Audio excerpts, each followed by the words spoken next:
now into the ticket office of Disneyland. Oh boy, let's do this. Don't think the CIA is going to be trying to hack your second-gen iPod. I didn't think so. There might have been a lot of illegal music on there. I wouldn't doubt it. But, I mean, Because that would be stupid. iTunes is a constant source of embarrassment. Like I said, stupid. I really, really, really, really, really don't see Apple ever doing that.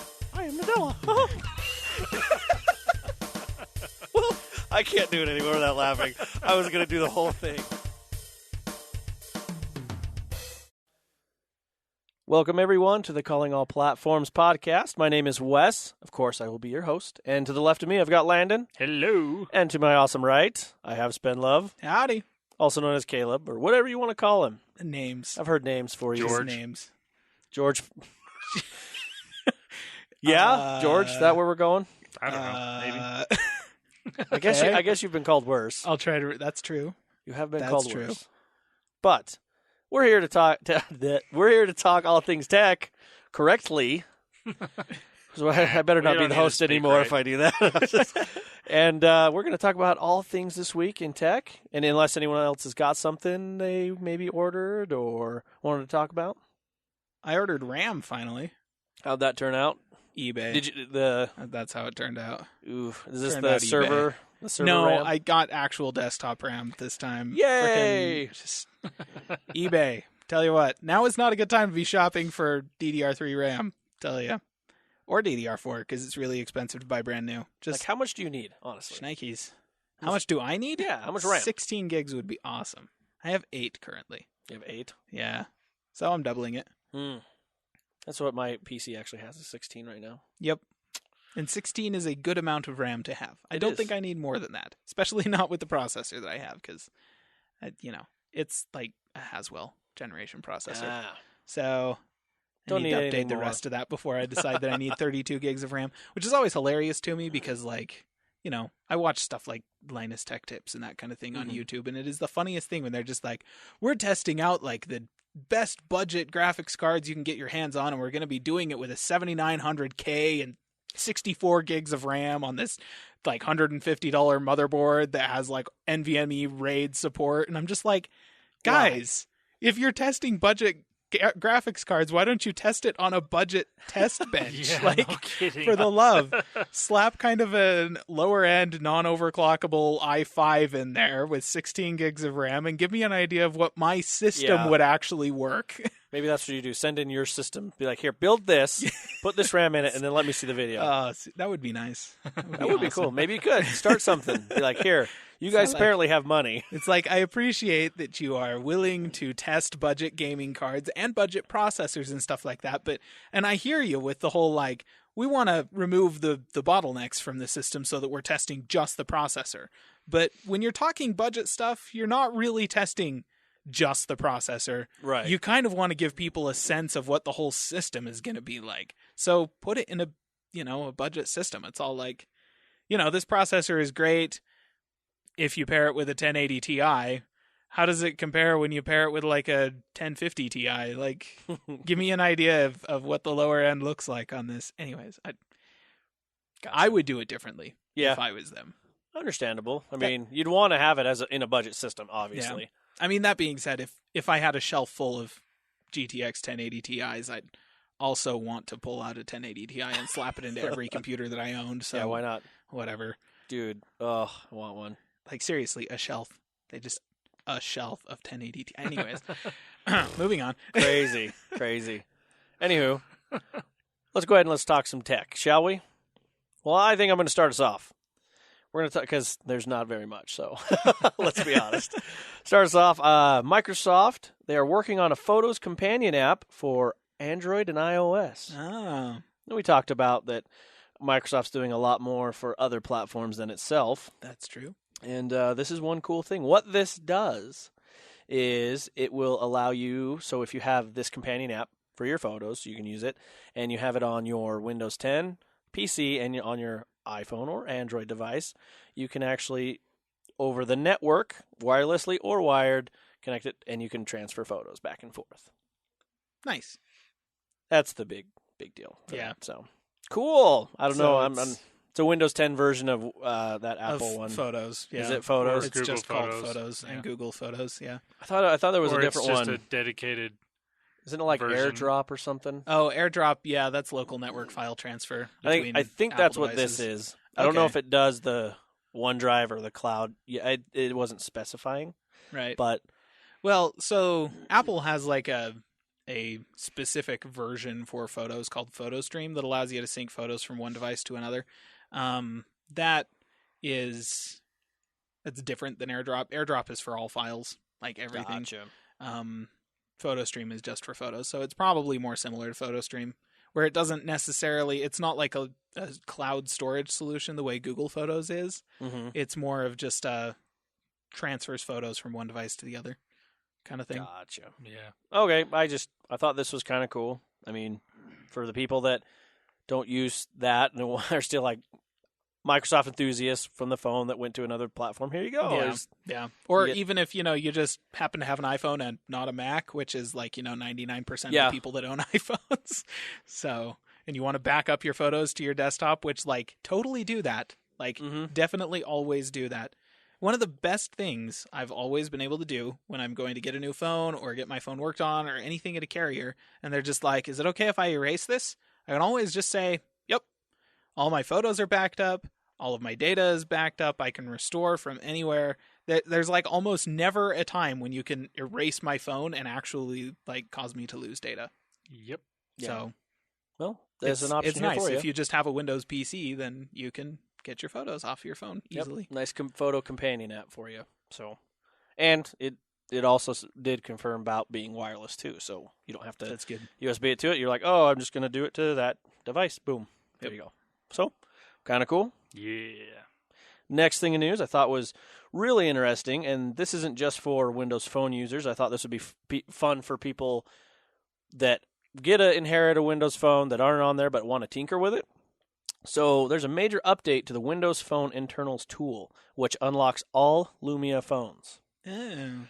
So coming off of the Thurrott.com, this was an article he put on there that I thought was really cool. But he said, after nearly 2 years of reverse engineering work, Windows Phone hacker Heathcliff, 74, announced a major update to his Windows Phone internals tool.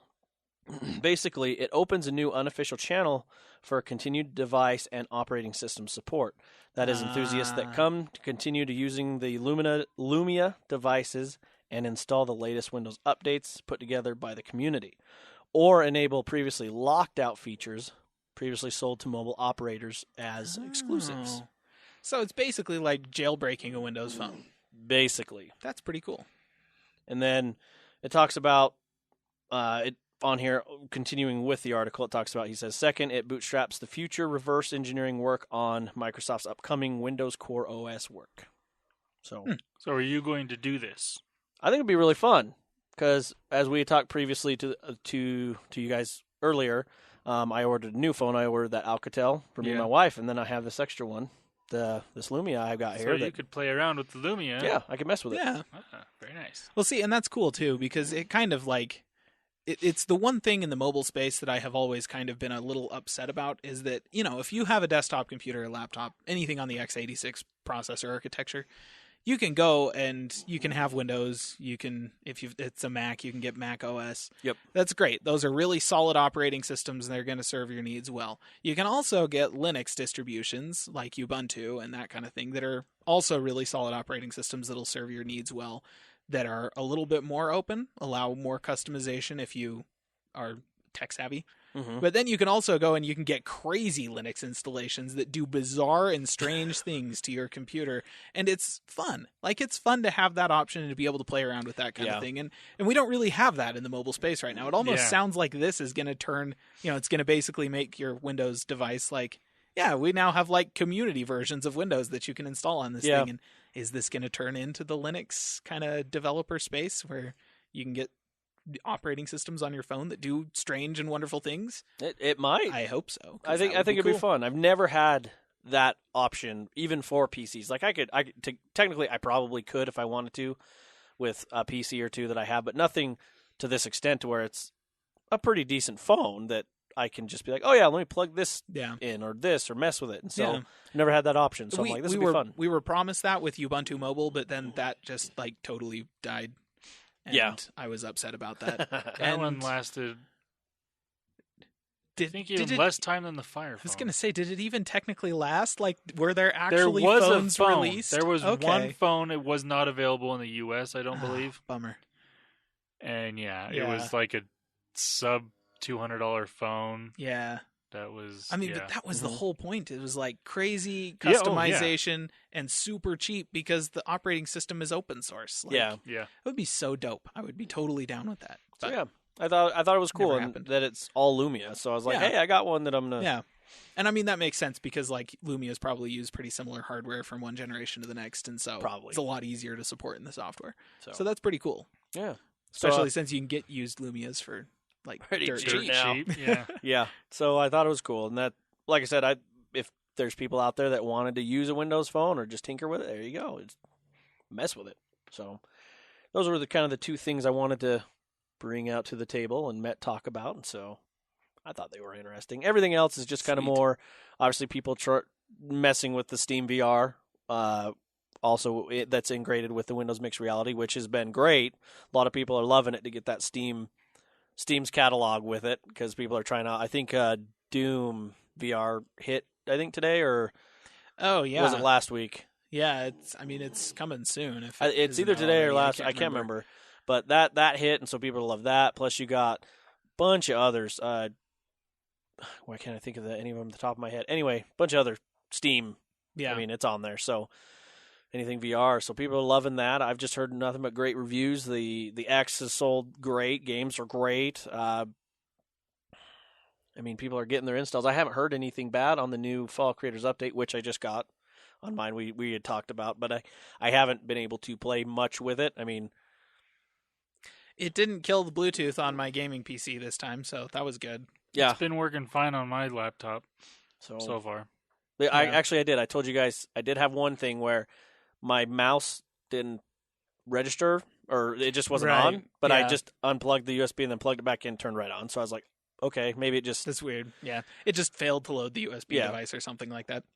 It happens. But it never. But every time I turned it on after, it's been fine. So I haven't really been tinkering. I did see the options to where you can link your iOS and Android to Windows 10, which the linking obviously I think is more for your photos and things like that if you want. Yeah. Well, and it also allows you to like sync browser tabs and yes. stuff like that. And then, obviously, they updated the game bar. They're going to be doing more for the gaming and everything there, but I can't because my computer or I think it's my graphics card that it's like, no, you can't stream. Yeah. But Yeah. Yep. I haven't done much streaming over the past little while. now that you have the internet to do it, I do now. Yeah. Well, and I'm going to have more RAM soon, which will help. a lot. Yep. So how much did you get? 8 gigs. 8 gigs. Yeah. 2 4-gig sticks. Because I have 2 empty slots on my motherboard. Why Because, not? I was like, I'm going to buy a motherboard with 4 slots. Fill 2 of them right now. I can fill 2 in a couple of years. Awesome. I was not counting on DDR3 RAM becoming so expensive No, seriously. within a couple of years. That's crazy because I remember when I got my 16, I bought 8, and then it was near, and then I was like, oh, what do I need for my computer? Like, because it was like Christmas or something. Someone's like, what do you want? And I'm like, I don't know. I just built this. I don't know. And I was looking through. I'm Yeah. like, I could do a processor, but that seems like a lot of money at the time. And then I saw it was like a deal on the same RAM I bought for another 8, and it was like $20 to $30. I'm like, Yeah. just give me that. Yeah. So that's why I have 16. And that's the thing. Like, when I got my original 8 gigs of RAM, I paid... It was a Black Friday sale, but I was legitimately like $18 for it. Yeah, Or something like that for legit 8 gigs of RAM. And I was like, oh, frick, yeah, I'll take that. And so I got it. And so when I logged back on this past Black Friday going, I'm going to get some DDR3 RAM. Like, DDR4 has been out for like 4 years now, and DDR3 is not being made anymore. And Yeah. so I, did a search, and on Newegg, the cheapest one was like $75. And I was like, what in the dickens? So yeah, And that's eBay on was the Black only Friday, place. too. Yeah, that was Black Oof. Friday. eBay was the only place I could find a reasonable price on it, and I still it was like $35 or something like that, which isn't terrible, obviously, but is almost double what I paid for the original 8 gigs. It's awesome. Weird, but that will definitely make streaming work a heck of a lot better. Seriously. So That's what we got on there for Microsoft's side. You didn't want to mention the Edge browser is now available on I was, iOS and Android? but we talked about this Yeah. earlier, and Landon wanted it. I don't care. Well, okay, I guess we'll talk about it now. The Edge browser is now available. It's out of beta on iOS and Android. Oh, I don't think it was even in beta. 'Cause there's not really a beta option on iOS. Yeah, it's not in beta. It was in beta on the Play Store, Yeah. Yes. and now it is not in beta on the Play Store. And So- it's officially released on iOS. So those of you that want to try Edge or want to have your tab saved, or I think that's the biggest benefit is just if you use Edge on your desktop or on your laptop or something, that's syncing works flawlessly. Right. That's going to be the biggest benefit. That's one of the reasons I use Chrome on my phone and on my laptop, because I can go back and forth between the two very easily. Same thing with Safari on iOS and Mac. It just works. Yep. Well, and Firefox on every platform that it's on. Yeah, exactly. They give you the option to sign in, and then it'll sync your tabs and everything like that from one device to the other, and that's what it gives you on these other platforms. As per usual, on iOS, the benefits are somewhat debatable because you can't actually set it as your default web browser. Google tries to get around that with Chrome, whereas if you try to open like a web link from inside of a Google app on iOS, it will ask you if you want to use Chrome, but that's only for Google's apps. Yeah. And it's kind of that way with most things. So Safari is your default, and Apple just really wants to shoehorn you into that. However, if you don't often find yourself getting rerouted to the browser from other apps on iOS, then it might be worth it. Yeah. Throw it down into your dock and use that as your main web browser. as I know, I've heard a couple podcasts, and this is including Paul Thurrott. I know that he's actually starting to like Edge too, but other podcast people are like, at first they were like, I don't want nothing to do about it, but now with these updates and the extensions and everything that's coming to it, it's actually a pretty solid browser overall and cross, and so it's pretty cool. I mean, the stuff that they're doing, even on top of that, for the cross play that Microsoft is doing, I've been very impressed. Like, one thing I didn't realize I could do, for example, is when my computer is on and I'm on my Xbox and I need to type something, it'll actually connect to my computer and I can type from my keyboard to my Xbox. And so, like, when I go to, say, I need to search for something or type in a password and I click it, and if my Xbox app is up on my computer, it'll pop up, and then I can type the window there on the computer and it'll send it. And so that's a lot of that cross play that Microsoft's trying to do, and I thought that was cool.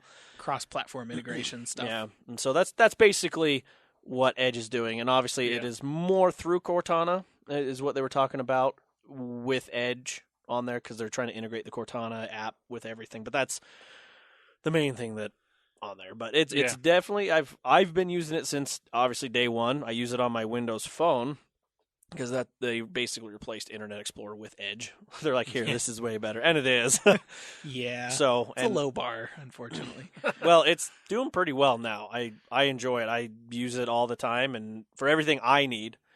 But apparently, some people do need more extensions or whatever that are out there. I don't use a lot of, like, my extension is maybe my LastPass. Yeah, I think for 99% of all internet users, Edge is probably just fine. Yeah, I agree. The big reason that Internet Explorer sucked was because it had massive performance issues and didn't support the latest internet technology, and it was slow to update in that regard.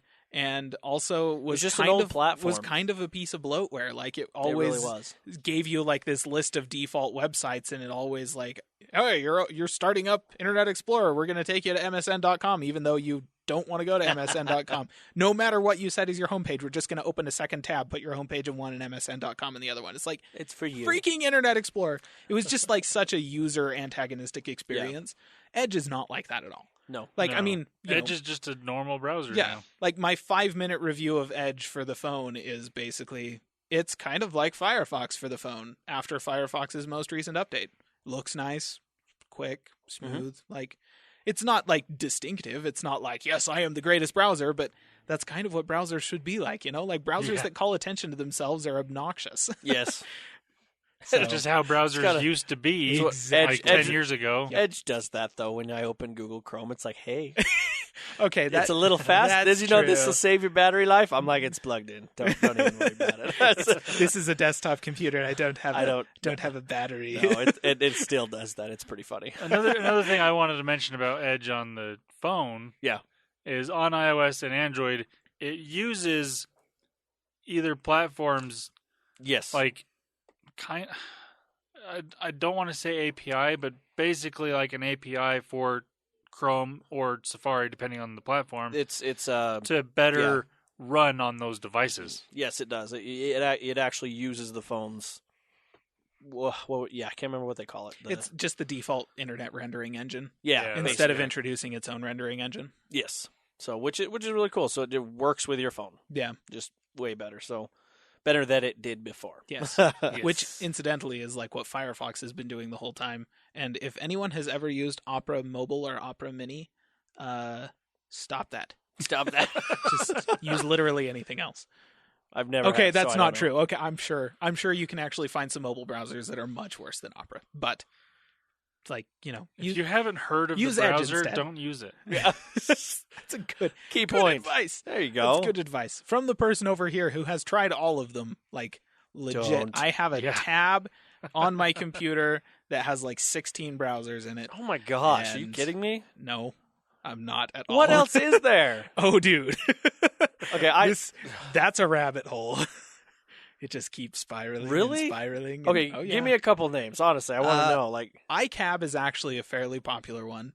never heard of it. It is kind of an interesting user experience, but if you have very specific needs out of how your browser organizes information, iCab can be very, very nice.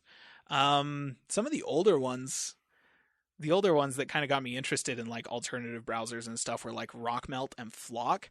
But those are both projects that have long since fallen by the wayside. Did you know that Netscape Navigator was actually a currently supported browser until just about like 5 years ago? Was it really? Oh, yeah. Yep. It was, I mean, for the last about 10 to 15 years of its life, it was basically just Mozilla Firefox with a skin. I didn't even know But that it was Netscape Navigator 9, I think, was the version they technically got up to before they finally called it, and then started referring people to the Camino browser, which is also just Firefox with a skin. And incidentally is also no longer supported. What are some of the more recent ones? Brave? No, Pride. I think it's Pride is what it's called. The logo is a lion's head. Anyways, that one's really interesting because it is automatically enables ad blocking, like draconian ad blocking, and like pop-up blocking and stuff like that. Like it keeps all of the ads and pop-ups away from you entirely.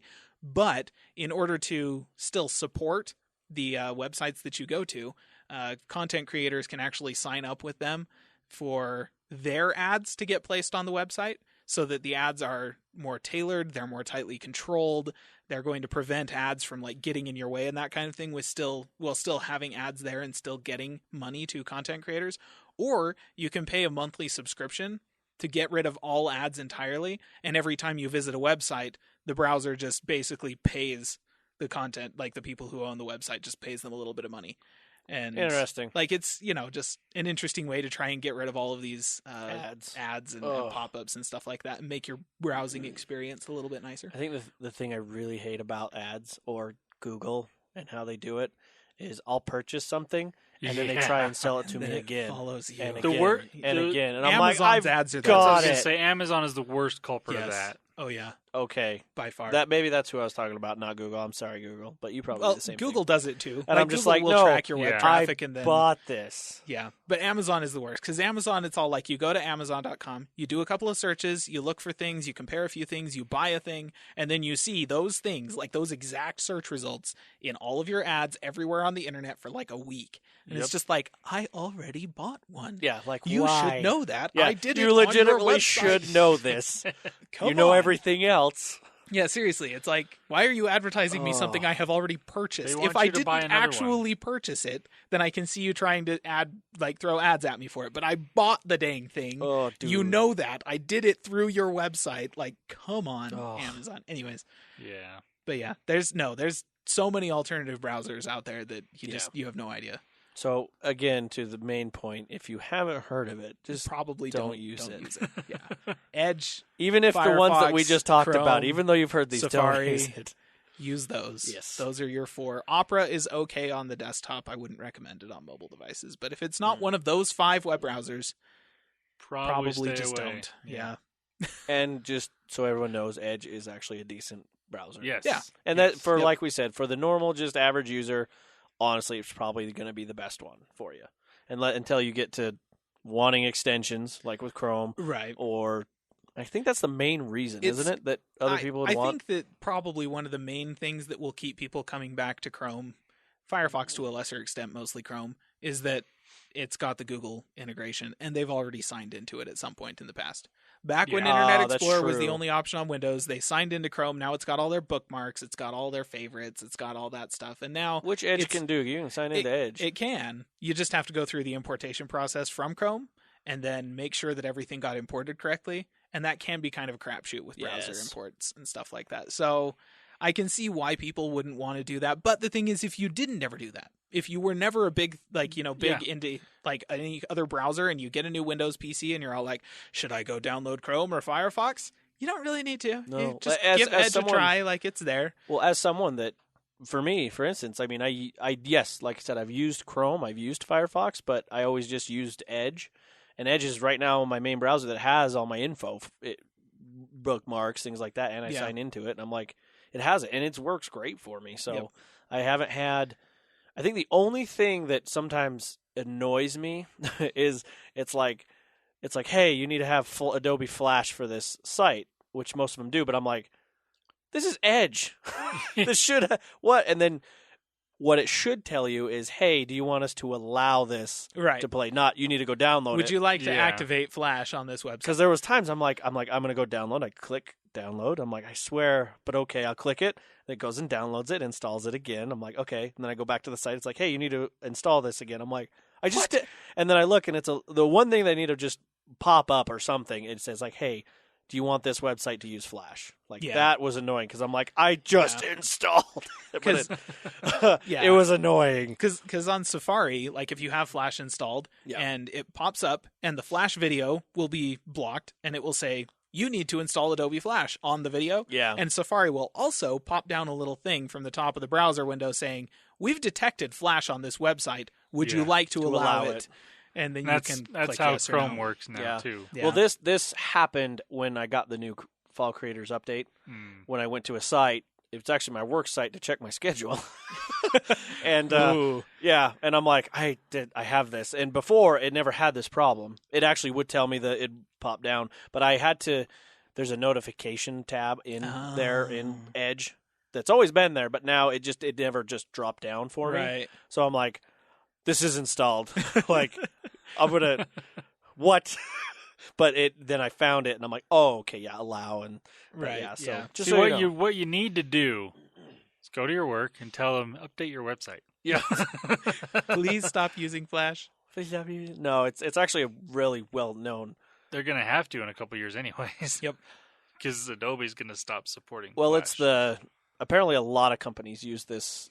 I don't know if I should say it, but it's a company that Yeah. provides scheduling Yeah. Just, opportunities. Yeah. This is what it is. so that They company need to needs to fix their stop. garbage. They're gonna have Yeah. to in a couple years. Yep. Yep. Anyway, so that's that. Yep, Edge is on there. If you guys want to try it, want to sync your stuff to it, if you're an Edge browser or Edge user, it's great. Works great.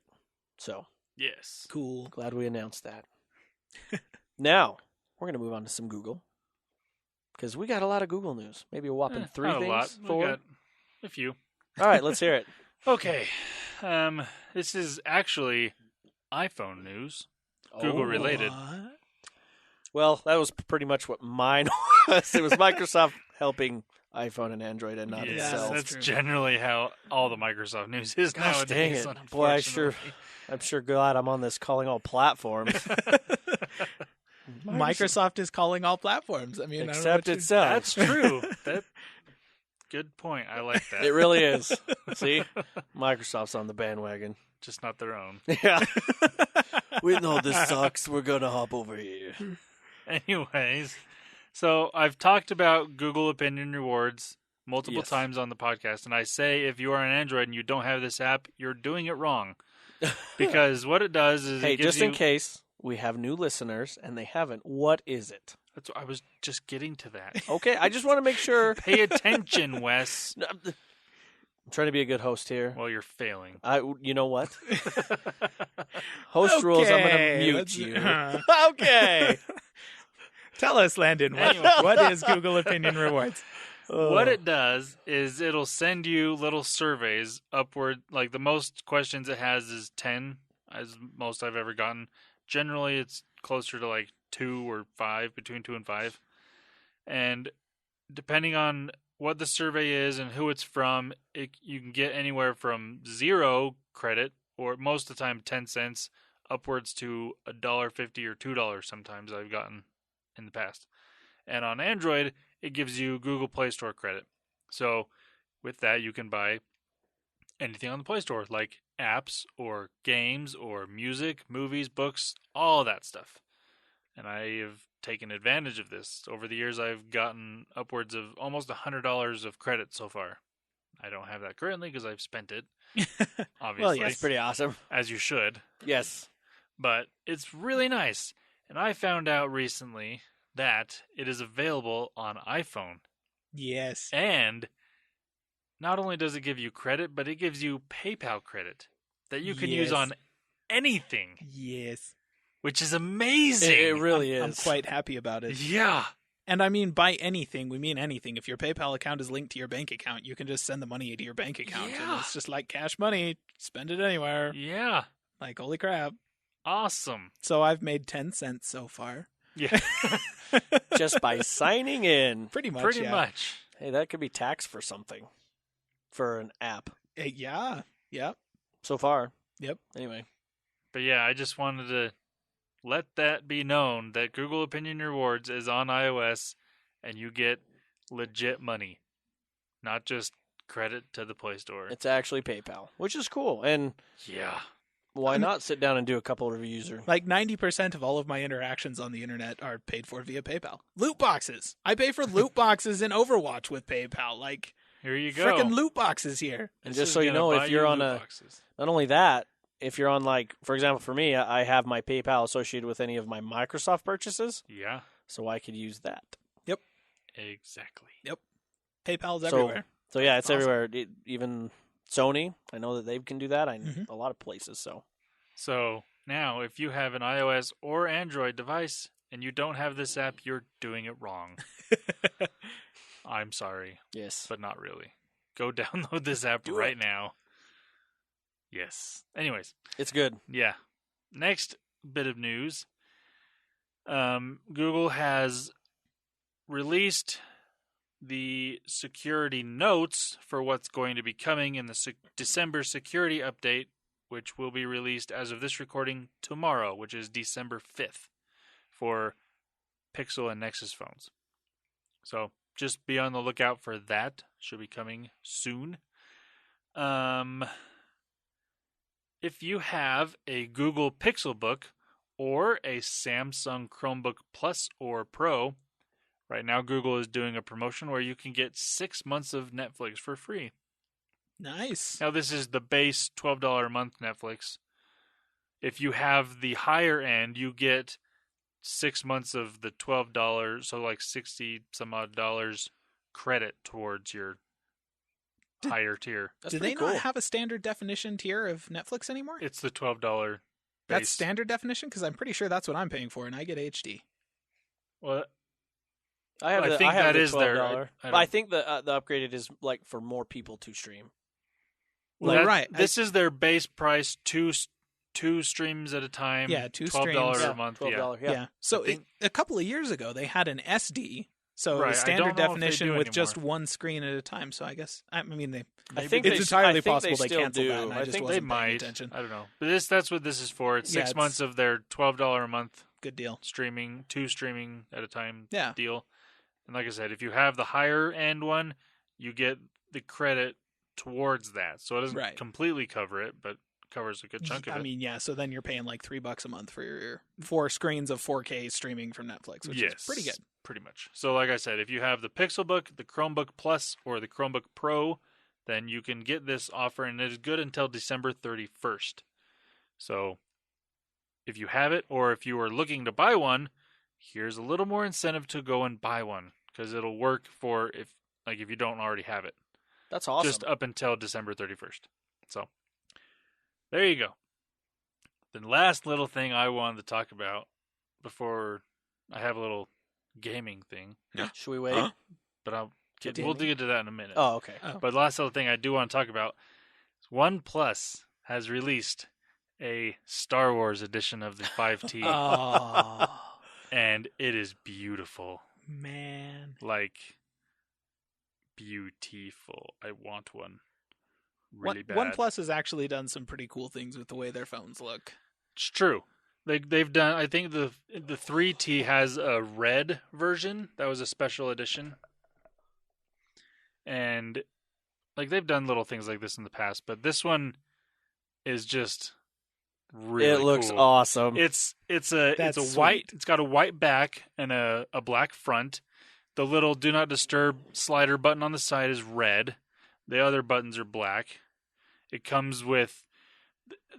It doesn't show very well right now. Like there's a YouTube video showing it, but it's got like I don't know if it's a custom skin that's Star Wars or if it just has custom wallpapers. Either way, really cool. There's no pricing on it yet. Well, and it says Star Wars on the back. And it says Star Wars like on the it's back. got the red, Yeah. Last Jedi Star Wars logo on the back of the thing. awesome. Which Yeah. is like that's the thing. I look at that and I'm like, they kept it simple. Yeah. Like they didn't go completely overboard, No. like make the back of the phone look like R2D2 Yeah. or something like that. Which I mean, would have sounds, also been cool. Sounds cool in theory, but I think would be really ostentatious and obnoxious in actual real life. You're gonna put a case on it anyway. Exactly. But just put little Star Wars that's cool. It looks That is cool. cool. It's clean. classy and it's clean. Yeah. Yeah. It just looks good. Like I said, there's no pricing on it yet. It is going to be available on December 14th. The downside, as of now, it's only available in India. Oh What? man. Yeah, I know. Oh, Really big bummer. It could potentially come to other markets later, wow. but I need a friend in India. just call Yeah, go on to customer Craigslist. service. I need a friend in India. No, I was just going to say call customer service and Oh. you might find someone. Excuse me. Can you Can you order go buy me this phone for me and send it to me? If I wire you $500, That's awesome. Sure, wire me anything. Yeah. So, that was the pretty last cool. thing I wanted to mention. If you want to see it, just Google OnePlus 5T Star Wars, and you will find it. It Okay. is very pretty. That is so cool. Yeah, That is cool. I want one, but I can't get one. I can't get one. Oh, All right. Are we ready to be wowed? oh Wooed, yeah. or whatever we want to call it? Wooed? Wooed, wowed. No. Something about Apple. Not going to be wooing By the anyone over here. Ben Love. Oh, man. Did you like that? I'm not wooing like, anyone. I'm not okay. So, Back to tech, please. Can you say that so we can get a sound clip of that? I just- I'm not wooing I just anyone. said it. No. Anyways, Oh. Yes. Landon's making a note of the time. He is. I saw that. Yes. Okay. So, Say it one more time. I won't talk. Go. no, we're good. Okay. It's good. Okay. Can you give us some Apple news? Please. Please. Anyways, Or rumors? so this week in Apple news, we got a public release of the scariest security bug ever to have happened in the Oh, history of yes. Mac OS. Yeah. Yes. Which basically made it so that if you had not set a root password for your computer, which is 90% everyone. of Mac users don't, it was possible for somebody to just go ahead and get access to your root user by just not entering a password. And it was like, click, go, and hey, I can do anything to your computer. Holy crap. Yeah, and literally anything, because this was not just regular user access. This Yeah, no, was- it's not even admin user access. That's something that's kind of like This a lot is of people higher. don't understand about Yeah. Unix-based operating system. A part of the Unix kernel is this concept of user hierarchy, and all users, even administrators, are subject to the root, which is this kind of amorphous, like bizarre super administrator account on the computer that is the boss. It has control over everything. There are even some things that administrators technically cannot access, and in order to change those things, you have to have root access. Yes. And that's kind of, it's a security thing. It keeps it keeps me, even as a tech-savvy person who has an administrator account on my computer, from accidentally going into the kernel and, reformatting my hard drive with a single command. Because you can totally do that kind of thing in Unix. There's a lot of power there for power users. But the root user kind of protects you from accidentally screwing yourself over that way. And this basically just gave anyone who had access to your computer at all that access. If they had a guest account, if they're on the guest account for your computer, they could go into settings, request root user access, not enter a password, and boom, they've got it. So massive, massive security flaw. Was not present in previous versions of Mac OS. Just to be clear, this is definitely the last version of Mac OS thing. Yeah. It did reveal something pretty interesting though, because this security researcher that found this released it to Apple and to the public one day. Within 12 hours, Apple had patched the thing. It was not a difficult patch. They fixed it really fast, and the fix was rolling out to users. Now, typically with something like this, that requires a software update, which, you could go to the software update and download this thing and install it, just like any other software update. They also pushed it out to everyone without them having to do anything at all. I booted up my laptop this morning, so my iMac, my other laptop, both, I installed it as soon as I had access to them. My secondary work laptop, I opened that thing up this morning, hadn't had it open all weekend, and so I never had a reason to install this thing. And it just basically popped up a notification saying, we installed this security update while you weren't looking. Which is something we've never actually seen Mac OS do before. Yeah. That was new. Yeah. So if you have a Mac and it's running the latest version of Mac OS, you're covered. If you've had access to the internet anytime in the past couple of days, this patch automatically installed itself. You're fine. You're good. There was no restart required or anything like that. But it's just first of all, holy crap, that's a massive freaking oversight. Yes. Yeah. And second of all, Apple apparently has the ability to push software updates to your computer without you having any idea that they did. Which is really interesting. Which is bizarre. Yeah. So, two pieces of news. One of them is unsettling. The other one is potentially unsettling. And I come out of the whole thing just with my hands in the air what?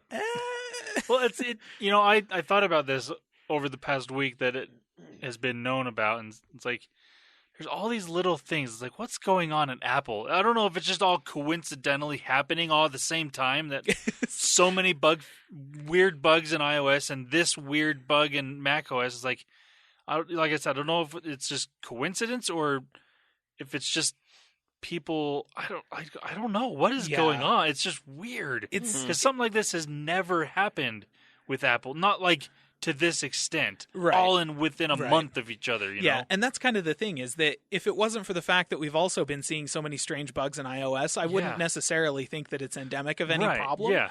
But at the same time, something weird has been happening with iOS. There's been multiple things. It's just I don't know. There's a lot of strange things going on. Really kudos strange. to Apple. They actually released an apology for this security issue. They're all we're super sorry. This is a major security flaw. We should have caught this. We tripped up. We didn't catch it. Our fix is ready. Here, have it, please.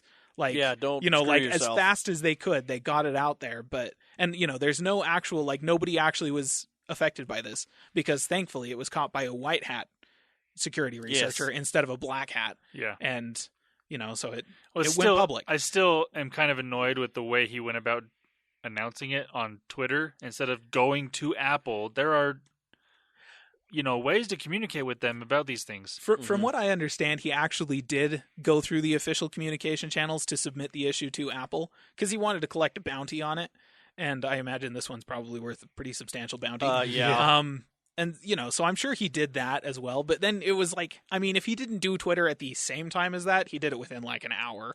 Yeah. And you're kind of could you give Apple a day? Yeah. Announce it on Twitter tomorrow after Apple's already patched the snot out of the thing? Yeah. Hey, I found this thing. That's what I was most confused. I was just come on, dude. Yeah.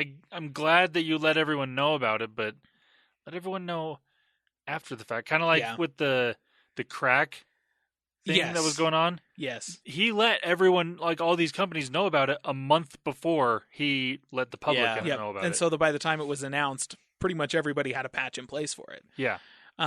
It is kind of interesting, though. I mean, it could be that he actually got in contact with Apple, and Apple said, holy crap, that's massive. We'll fix this within the next, 12 hours.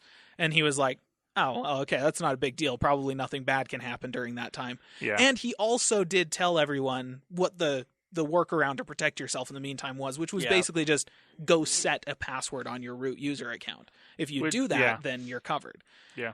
So, jeez, I don't know. But yeah, it was a huge, that's a massive security oversight. And I don't know. I don't know that we've really seen any massive security blunders that huge since Windows Vista. Because Vista had some issues with it. Huge Vista issues. was a blunder in and of itself. Well, that's true. That's true. We did not speak of this. That's one of the unmentionable OSs, right up there with Windows ME. Anyways, moving on. Yes, that's Please, a rabbit hole in itself. Let's not talk about Windows ME. Okay, PrimeSense. So the team from PrimeSense, we just got word of a patent that is under review for them right now. It was submitted in 2016 that details a method of interacting with a desktop computer via gestures.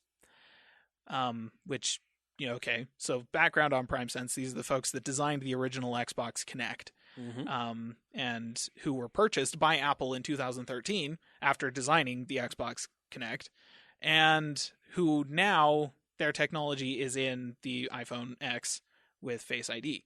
Mm-hmm. So that's who these folks are. Not necessarily surprising that they, have this patent. Does kind of raise some questions about what is going to be happening with Macs at some point in the future, because these folks work for Apple.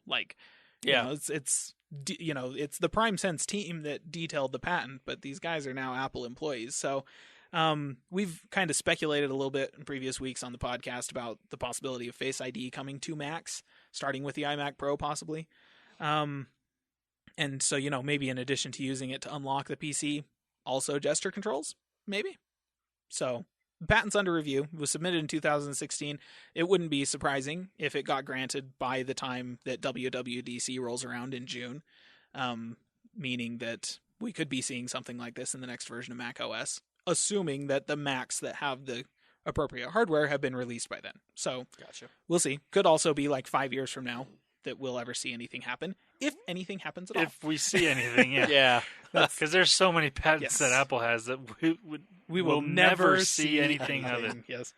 Good times. But something to keep our eyes on. Cool. Okay, so speaking of the iPhone X, shipping times for the thing have officially dropped to 1 week inside of the US. So still not quite down to the normal 2 to 3 days to get one of those things from Apple, but we're getting closer. I think it's fair to say that by the time Christmas rolls around, you'll be able to order one of those things, get it within 2 to 3 days, and you'll be able to see increasing stock at all the stores of your choice. So There you go. Availability is ramping up. They're manufacturing more of them. Supposedly, they're actually selling more of these things than they did of the iPhone 8. So that's a lot of phones. Is. And it's a lot of $1,000 phones. Yeah. Which means that everyone's going to charge $1,000 for their phones next year. Anyways, makes me kind of upset. I'm hoping that the KGI Securities estimate that next year we're going to be seeing 3 phones that all have the edge-to-edge displays. One of them's just going to have an LED instead of an OLED, and it's going to, or an LCD rather, and it's going to, it's going to cost $700 or $650, like most phones, most entry-level flagships do these days. Yeah. I'm hoping that's true, because if that's true, then maybe everyone who's charging $1,000 for their phones next year will go, oh, wait.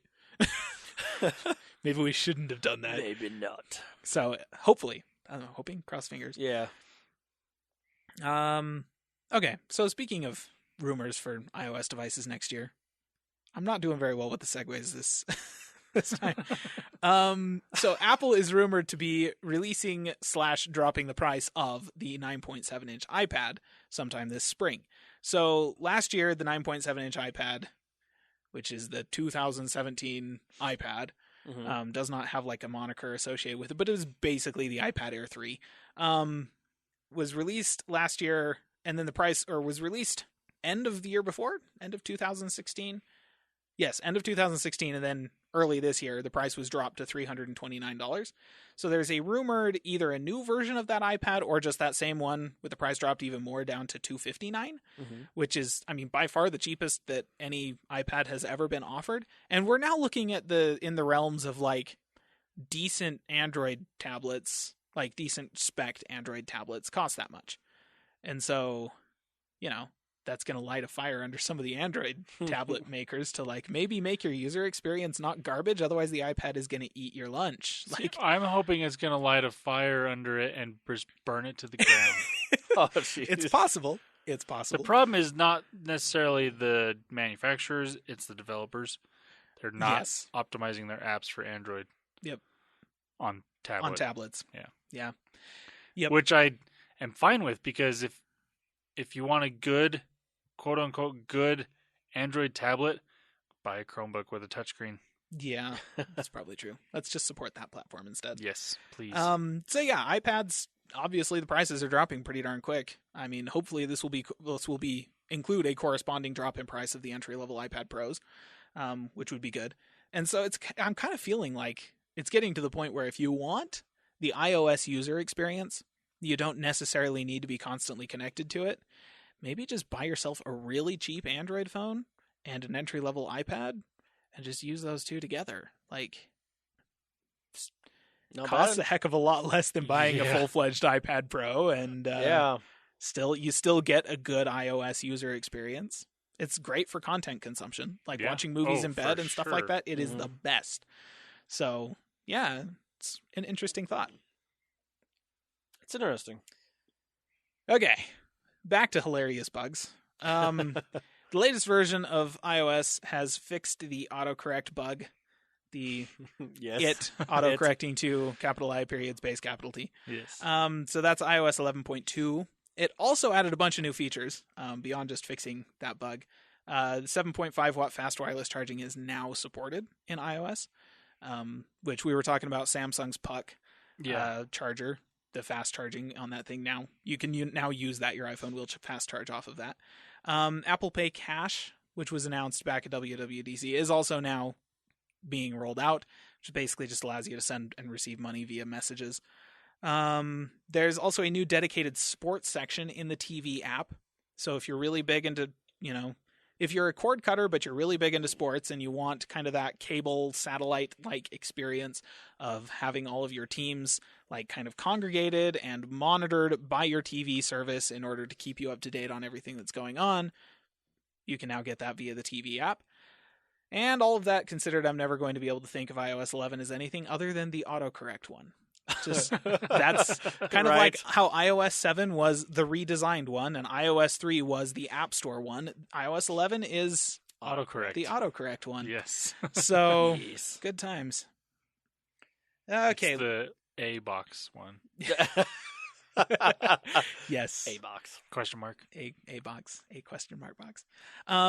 Okay, so the last piece of Apple news that I have is the 2011 Mac Mini is now officially obsolete/vintage if you live in Turkey or California. Which is still just the weirdest, Very the weird. entire United States, California is the only one that requires Apple to do, to keep it quote unquote supported for longer than 5 years. Okay, that's not surprising. California does stuff like that. But Turkey? Weird. Out of nowhere. What Turkey. in the heck? Turkey is the only other place. Okay. California wannabes. Jeez. I guess. Does everything give you cancer there too? I'm just curious. Oh, I haven't checked, but I wonder. that's hilarious.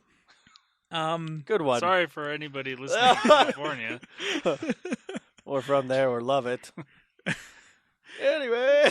Moving on. So what that means for the uninitiated is that Apple computer is no longer going to be supported for hardware repairs at Apple stores or Apple authorized resellers. That doesn't necessarily mean you won't be able to get it repaired at those places. It just means that if you do, they're going to be using old parts from old computers. It's not being done under the Apple certification. Yeah. Apple stores won't do it. just straight up. Apple certified resellers, it depends on who it is. Most of the premium resellers probably won't do it, but you could probably get it serviced at a Geekbench at Best Buy or something like that. And obviously you can still get the thing serviced at any other hardware retailer, or you can buy a used one to have spare parts. And the fact of the matter is, after being classified as vintage, pretty much all Apple computers still have like a good 3-4 years of life in them. Apple will continue to support it with software updates for at least 2 more years. That's pretty standard. And, so keep using it. There's not really any reason to stop. The 2012 Mac Mini is probably not going to go obsolete until 2019 because it's 5 years after they stopped making the thing. So we're looking from 2014 in that case. And then the 2014 Mac Mini is still being made, which is a travesty. But still costs way too much money. Well, it And didn't. people are still paying. It cost too much money when it was released. That's what The 2012 Mac Mini was an awesome machine. That thing was fantastic. For $500, the thing was a steal. The 2014 only was available with dual-core processors. And basically a glorified kill me Apple now. TV. Yeah, it pretty much was. It was, that thing not worth the money then.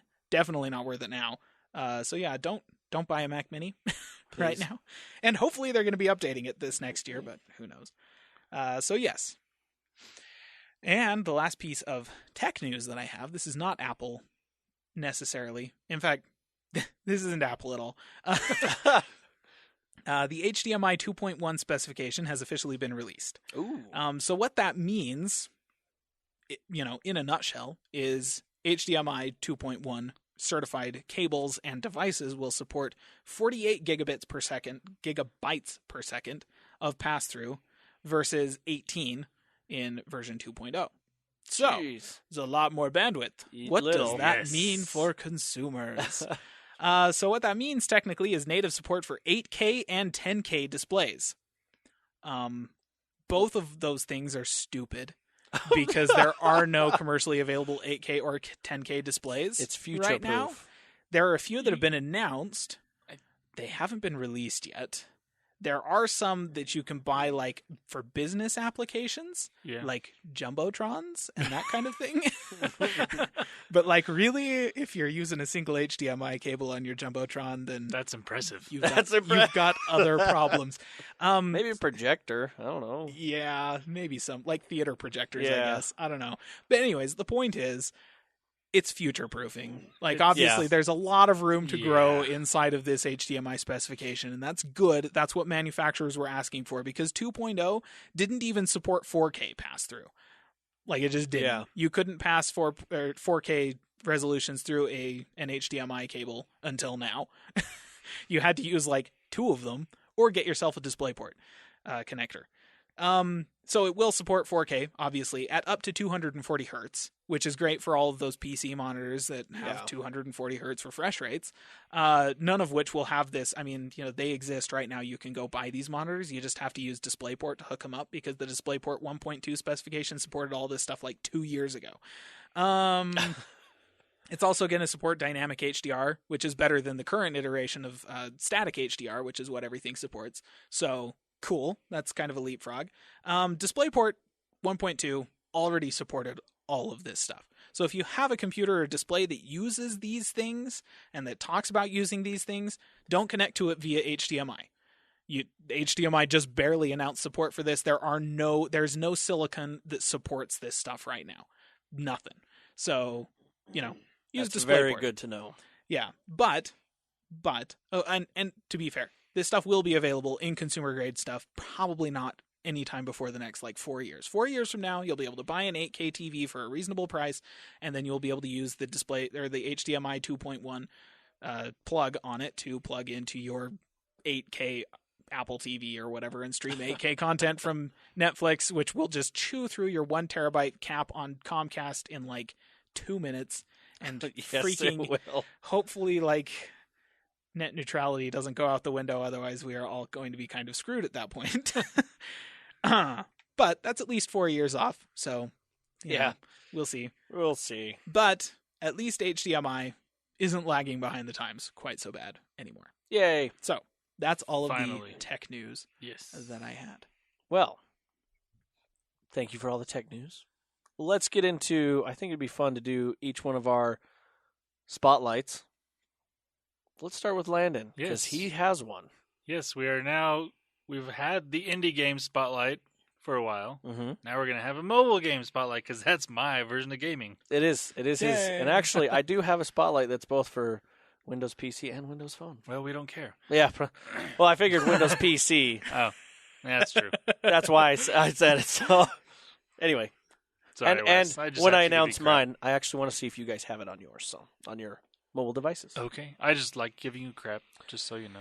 Yeah, you do it so Everyone much. out there listening, we don't really hate each other. We really don't. But on this podcast, man, he throws the gloves off. He's ready. Just kidding. All right, let's hear Anyways, this. the mobile game spotlight of the week that I have for this week, I unfortunately found out is only available on Android. But There appears to be a copycat of it on iOS. yes, It's confusing as to whether or not it's even from the same developer. We're not sure. we're not really sure. It's different developer names, and the screenshots look different, and Yeah, and the and descriptions it's free are on different. free on Android, and it costs 99 cents on iOS. Otherwise, I would have checked. But Yeah, you we're know. cheap. well, I don't know. Well, After like a couple of surveys on this new Google app, that's true. Maybe. I'll have 99 cents. Or Try is it there a out. refund thing for games on the App Store? There I know is. there's like a 48-hour period on the Play Store. There is, but I'm pretty sure you can only get the refund if you're having actual technical issues with it. Oh, that's stupid. I'm not sure. I can look into that. Anyways, the game is called There Is No Game by the developer is Kamizoto. And I just want to read the description because it's great. Please. It says, there is no game. There is nothing to do. If you like this non-game and want more, go have a look to the failed Kickstarter campaign of There Is No Game. That's pretty funny. Says, do not tap anywhere. Really, do not tap anywhere. Do not laugh as there is nothing to laugh about. Don't try to touch your mobile screen. It's at your own risk. There is not a game. And then do not follow me on Twitter. That's funny. It's funny. This game, the last update that it shows is July 15th of 2015, but there are over 1 million downloads, and it's got an average rating of 4.6 of 98,603 reviews. Which is like, that's a really good review number. Really Like, good review number. super good. So, I mean, all the screenshots are the same. It says, there is no game. There's 3 of them, 3 screenshots on here. And it's it's a game, the first time I played it, you kind of have to figure things out. It's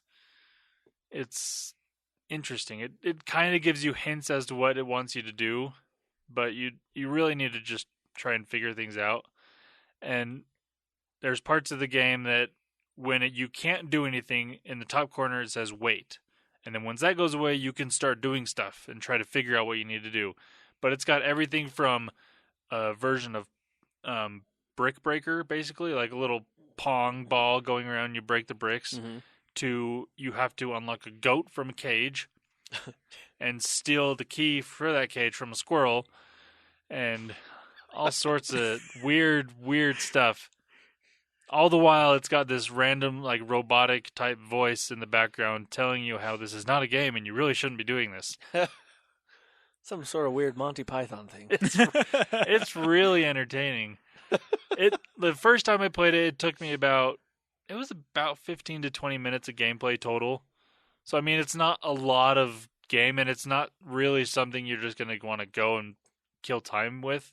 It's something you sit down with, probably use headphones if you're in a place where you don't want sound, because you need to have sound to play this game, or else it's just not as entertaining or beneficial, I guess. Gotcha.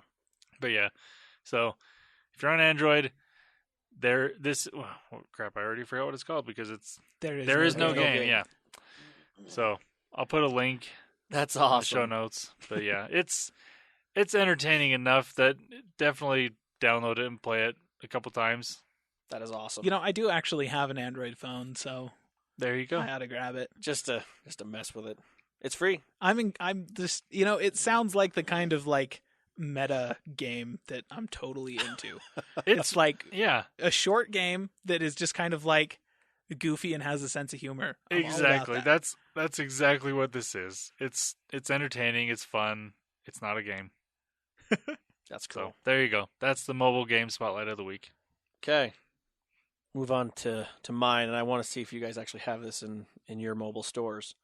It's called Gimme 5. This is an interesting game. I had found it. Now, Is it Steve Maxwell's Gimme 5? it says this one is Shoe Border. Let me show Oh. you here. Is the developer. Huh. Yeah, I'm pretty sure that's not the... This is a fitness app, so Oh. definitely not. Nope, not a fitness app. Yeah, that's the first one that came up on mine too. I also have an education app called Gimme 5. Well, nope, that's not it. Well, Okay. not really. So what this is, I got Gimme 5 song lyrics. no. I'm going to read the description. You ready? Gimme 5 is a fun and uniquely addictive trivia game that puts your knowledge of everything and anything to the test. The aim of the game is simple. Answer as many questions as you can before the time runs out. Each question has 5 correct answers, and you must find them all to progress to the next question. Fast fingers and quick thinking are required to become a global Gimme 5 champion. It's actually really fun. And the questions, some of them are easy, and some of them, like, I have no clue. It's like, Yeah. name the actresses in this random sitcom. I'm like, okay, I don't know. But you can skip to the next question, or you got right. little like powers that you can do to be like, okay, I don't know this one, but I want all the right answers, so it takes away the wrong ones. You can get that, but you can only do that like once. But then you can get to where you have different perks. But the soundtrack in there is pretty fun. It's just a nice, cool little soundtrack. If you are an Xbox gamer score person that likes gamer score, it's gives you some gamer score on there. I think it's worth 1,000. So normal mobile games are only like 200. So this is There you 1,000. go. But it's also available on the PC. So if you Cool. get this, you have that. That's kind of why I Yeah. was like, well, there's So- not a lot of people that have it on the mobile, but you can actually get this Right. on your PC. So Well, it's a at trivia the same game. time, though, anybody who's got a Windows Phone might appreciate, like, oh, there are games on this thing. Yeah, it's pretty. Games that aren't on Android and Yeah. iOS. For that matter. Well, it's pretty legit. I actually wanted Show to this see. off to your friends. I kind of wonder if the reason that it is on the Windows Mobile is because it was developed for the PC originally, and they just developed it as a UWP app, and they're like, probably. oh, wait a second, I can just port that over to Windows Mobile without doing any extra Yeah. work. It is very possible. Whoa, wait! A developer actually realized they could do that? Weird. This developer needs to get hired everywhere. It's pretty cool. It's got 509 reviews on a Windows store. They have 5 stars, and it's got 4.5 stars with 509 reviews. Very So nice. Nice. It's pretty cool. A lot of people like it. I enjoy it. It's my wife. She loves trivia, so this game she's always on. And the soundtrack to it's pretty nice. It's a nice little just jingle here and there, but when the time starts running out, it really intensifies for you, and you're like, no, and then it screws you up. Yeah. Like, dang it. Yeah. But it's actually really fun. So that's one I wanted to mention on there. So I figured it'd be fun for all of us to find some sort of thing. And since not a lot of people would have a Windows Phone, I'd be like, oh, maybe I can look at something in the Windows Store that's... So this is for both. And I wanted to see if you guys had it or There not. you go. But there you No, go. it doesn't look like we do. Wild. So that one was mine for my gaming news and little spotlight. I thought would be kind of fun. So, but if you do have a Windows 10 PC, there you go. You can do that and challenge your Xbox Live friends to say, "Hey, I got this one better or this one," and they're really fun. There's a lot of different things. There are also Friends questions that have popped up on there. If you watch the Friends sitcom, I love Friends. and so I've had a couple of those. I was like, "Oh yes, I can do that, no problem." But then there's random ones that are like, "How many streets are in this city of Delaware?" And it's like, 2? okay, That you reminds know, me of Wayne's World. Hi, I'm in Delaware. Delaware. Okay. Anyway, so that's what I had. Caleb, Very nice. take us away. Alrighty, so start with the indie game spotlight of the week. This week we've got Hollowed. Okay, Hollowed, Hollowed. not hollow, not hallowed, hollowed. I need to be clear about this because I made a note of this a couple of weeks back to remind myself, oh, I need to look into that game more because it looks really interesting. And I wrote it down as hallowed because that's what my head saw, and like that's more frequently if it's got an ED on the end of it, you think to yourself, oh, Hallowed. Yes. Completely different game, but there is totally a game called Hallowed. There's also totally a game called Hollow, which is also a completely different game. So we're looking for Hollowed. It is by Project Polish Productions. It is a side-scrolling puzzle platformer and is free to play on Steam for Windows. So, free to play games on Steam. Let's talk about those for a minute. They're pretty much universally a giant pile of crap. Or so loaded with microtransactions that you can't even play the game. Which, I mean, okay, giant pile of crap. So, Yeah. they're pretty much universally a giant pile of crap. Except this one, evidently. So, this game does require a controller. So, I suppose there is that one little caveat that's kind of like, I mean, the game doesn't cost any money, but if you don't have a controller, you're going to need to get one of those. Incidentally, the cheapest one is probably the wired LG, like 710, I think is what it's called. Not bad controller. Anyways, sidetrack. This thing requires a controller, and the reason it requires a controller is because you're going to be using the controller to control two characters at the same time. One is with one half of the controller, the other is with the other half of the controller. So one stick moves one stick moves the other, and then you're using the trigger and shoulder buttons to do stuff. It's not confusing at all. Yeah. Oh. So that's basically their addition to the puzzle platformer genre. Otherwise, it seems like it's a pretty standard, like, I mean, you know, it's a side-scrolling platformer. It's got puzzles. You try to solve puzzles in order to advance the game. And that's how the thing happens.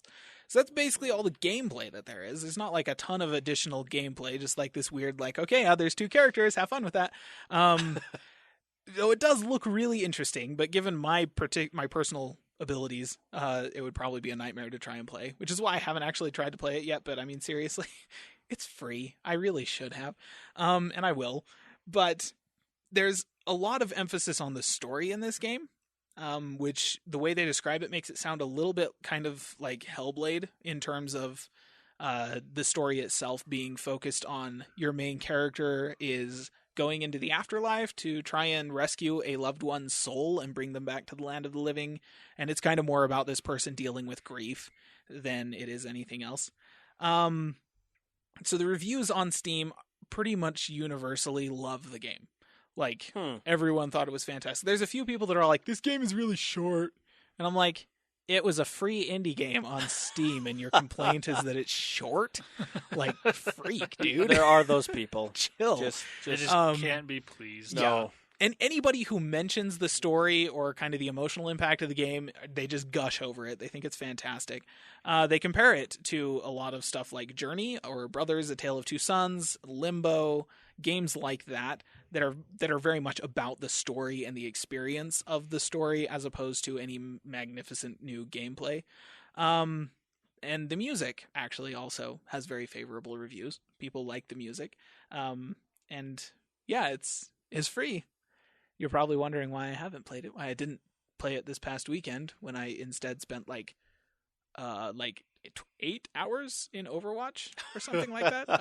It's a good question. It's an excellent question. Don't have a good answer for you. I should have. But you said I will. Overwatch. You said Well, Overwatch. it's true. So. Overwatch. It's not necessarily a great excuse, but there you go. Hollowed from Project Polish Productions. And you're going to kind of have to remember that developer name because I can guarantee somebody is going to go to search for this and they're going to be like, was it Hallowed? Yeah, that sounds right. No. Search for the developer name as well. There you go. It's like the only thing they've developed. Okay. So yeah, should give that a look. That's cool. Anyone with a Steam account should give that a look. Like, I'm actually thinking of giving that a look. You talk about how it uses one controller for two characters. Yes. This could be a really interesting game if they were to somehow port it to the Switch. Yes. Which could. Yes. Because that could turn it into a two-player game. Yep. Well, I mean, you could technically, considering the way, and you could still if you do it really with one like controller. the person that you're playing with, you could do it with because you pretty much have to play be any sitting game on each with other's two lap. players. Oh, I've seen that. I It have is too. One of the People take funniest the things. Joy-Cons and hand the other one to the other person. Yep. Well, even with just regular games, like let's play Call of Duty, and I'm only going to be doing the left hand, and so is going to be doing the right hand, and it's just hilarious. You run, I shoot. Yes, pretty much. And the other person aims to Right. One person's running and shooting. The other person is aiming and launching grenades. Good times. Anyways, So yeah, you could Wow. actually do this game. It sounds like if you wanted to do that kind of single controller co-op thing where you've only got one hand on the controller and somebody else has another hand on the controller, might This actually would make it be a lot easier. Yeah. So, you Like, know, I'll focus something to on play this with. guy. You focus on that guy. Right. Seriously. And because it's free, give it a shot. Why not? Find somebody that has an Xbox controller and borrow it if you don't have a controller. There you go. So there are many people that have Xbox controllers. That Yes. should not be a difficult thing to do. Heck, you could probably honestly buy a 360 controller because a lot of people still use an Xbox 360 controller for their Steam, It's true. and that works great. Honestly, people are getting rid of those. Yep. And it still works great. So If it's a wireless 360 controller, you need to get the wireless dongle with it. But if it's Or- wired, just plug it in. Or if there's the USB connector to the wireless, you can do it that way too. Right. Just Yep. because that's what I did. Yeah, So I just wanted yeah. to mention that. So yeah, yep, that's your indie game spotlight for the week. I wanted to follow up last week. We talked about Grid Motorsport being on iOS, and there was some confusion over whether or not it runs on the iPhone SE. When I was saying it didn't have that awesome console quality experience on the iPhone 6s, and they have the same hardware. Turns out, does actually run on the iPhone 6s, Oh, there you go. but lower resolution, lower frame rate. Right. The that makes sense. the console quality experience is limited to the iPhone 7 and newer, whereas the older versions you don't get that console quality experience, but it will still technically run the game. That makes a lot more sense. Yeah, it sounds like the iPhone SE is maybe supposed to be kind of that console quality experience just because the screen is smaller and has fewer pixels on it. But the hardware that's driving the 6S can't keep up with the larger screen the same way that the hardware driving the 7 can. So just wanted to follow up on that. You can play it if you have a 6S or newer, but if you want the quote-unquote console experience, you have to have a 7 or newer. Nice. Okay. The last piece of gaming news that I wanted to mention today is really random, but I about wet my pants watching this video, so I'm going to share with everyone. So, Your wet pants or the game? I said about wet my pants. Okay. Didn't actually. So Right. so there's a website. There's a gaming website called Kotaku.com. And they're like one of the big names in gaming journalism and stuff like that. They have a lot of fun content that they generate on the website and for their YouTube channel as well. Their YouTube channel has they do 2 times a week usually, this video called Highlight Reel, in which they take a bunch of clips from various gaming YouTubers and streamers and stuff like that, people that send them submissions for this stuff, and they take the best out of them, compile them into a little video, and then just put it up on their YouTube channel so that everyone can enjoy it. And this past week, episode 353 was released, and I had to look up the number because there actually was a new one today, so I can't just say the last version of last highlight reel video. Mhm. But if you go search for Kotaku highlight reel, look at episode 353 on their page. Toward the end, there is a clip of a horse from Assassin's Creed.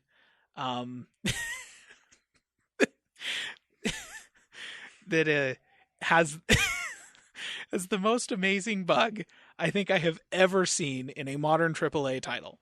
Like, there's a lot of these little clips that focus around just weird bugs, like so-and-so is, like, I don't know, in PlayerUnknown Battlegrounds, there's a ton where somebody gets Someone's shot face is and dropping. somebody gets shot and the physics engine goes completely haywire and they fly off into the stratosphere, or That's always entertaining. there was like just a couple of weeks ago they had one from I think it was World War II, Call of Duty World War II, where they had this guy whose instance of the game, anytime somebody died, after a couple of seconds, their corpse, like their facial expression would revert to just the stock, like blank stare. And like he just Not like, creepy at yeah, all. it was like this series of videos of him walking up to corpses that have like this pained look on their face. And then it just slowly fades into this blank stare. And you're like, whoa. Oh. Okay. So they cover a Creepy. lot of those weird bugs like that. This one is by far the best. It involves a horse. The player is riding and he dismounts the horse. Something amazing happens.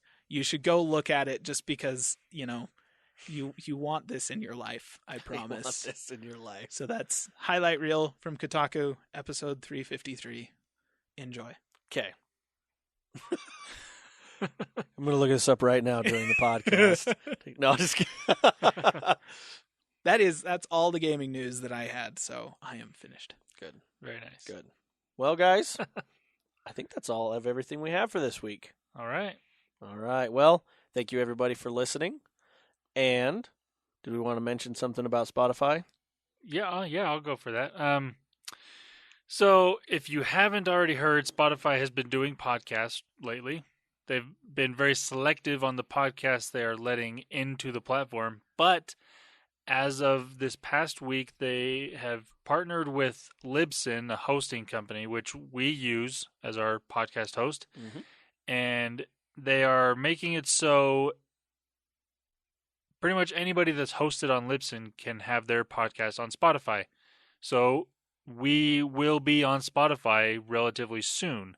Now, they do say it's going to take up to 2 weeks to be there, so we aren't on there at the moment, but it is set up to have all of our previous episodes and anything coming out in the future to be on Spotify. So if Spotify is a platform that you use on the regular, then go check out the podcasts that they have there, and you might either find some new ones or find the ones that you've been listening to in the past. So there you go.